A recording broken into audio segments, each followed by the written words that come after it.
اعوذ باللہ من الشیطان الرجیم بسم اللہ الرحمن الرحیم الزانی لا ينکح الا زانیۃ او مشرکۃ والزانیۃ لا ينکحها الا زان او مشرک وحرم ذلک علی المؤمنین آمنت باللہ صدق اللہ مولانا العظیم۔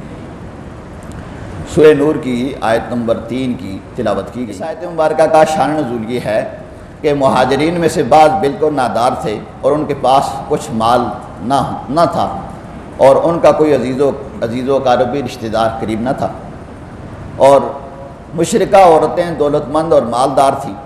یہ دیکھ کر کسی مہاجر کو یہ خیال آیا کہ اگر ان سے نکاح کر لیا جائے تو ان کی دولت بھی کام آئے گی اور نکاح بھی ہو جائے گا۔ اس سلسلے میں اس صحابی نے رسول پاک صلی اللہ علیہ وآلہ وسلم سے اجازت طلب کی تو اللہ رب العالمین نے یہ آیت مبارکہ نازل فرمائی کہ نیک لوگ پارسا عورتوں سے ہی نکاح کریں، بد کردار عورتوں سے نکاح نہ کریں، کیونکہ یہ بھی زندگی کا ایک ساتھی ہوتا ہے اور ساتھی کا، دوست کا اثر ضرور زندگی کے اوپر پڑتا ہے، دونوں کی زندگی الجھن کا شکار ہو جائے گی۔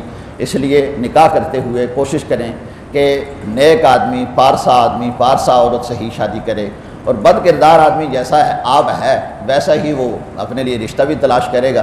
تو اس آیت مبارکہ میں یہی بات بیان کی گئی۔ پہلے اس کا آپ مزید ترجمہ سماعت فرمائیں اور پھر انشاءاللہ مزید تفسیر۔ اللہ نے ارشاد فرمایا الزانی لا ينکح الا زانیۃ او مشرکۃ والزانیۃ لا ينکحها الا زان او مشرک وحرم ذلک علی المؤمنین۔ زنا کرنے والا مرد بد کردار عورت یا مشرکہ سے ہی نکاح کرے گا۔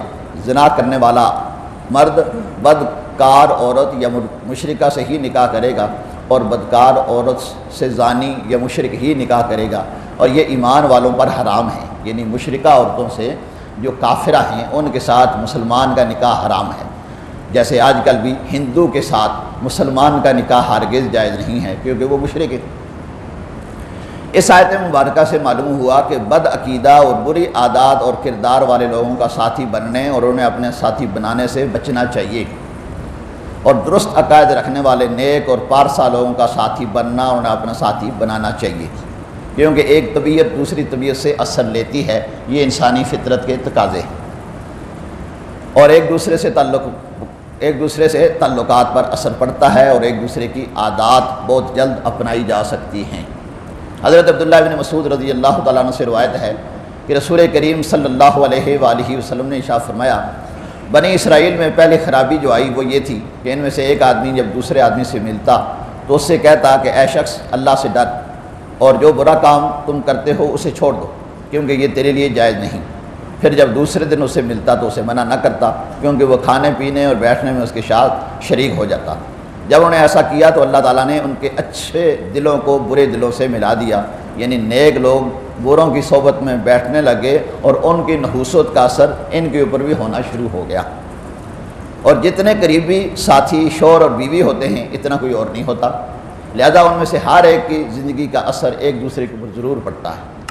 خلاصہ یہ ہے آیت مبارکہ کا کہ ہم جب اپنے بچوں کی، اپنے رشتہ داروں کی شادی کرنے کے لیے برادری کو ڈھونڈتے ہیں، پیسہ دیکھتے ہیں، باقی چیزیں دیکھتے ہیں، وہاں مذہب کو بھی دیکھنا چاہیے۔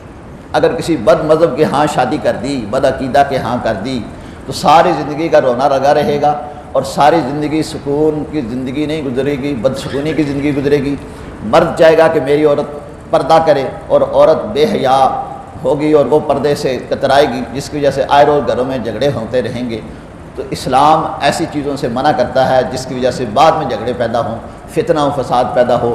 اسلام امن کا مذہب ہے، سلامتی کا مذہب ہے، یہ سلامتی کا درس دیتا ہے۔ ایسا کام کرنا جس کی وجہ سے بعد میں پریشانی پیدا ہو اسے اسلام روکتا ہے۔ اللہ رب العالمین ہمیں اسلام کے بتائے ہوئے اصولوں کے مطابق زندگی بسر کرنے کی توفیق عطا فرمائے۔ وآخر دعوانا ان الحمد للہ۔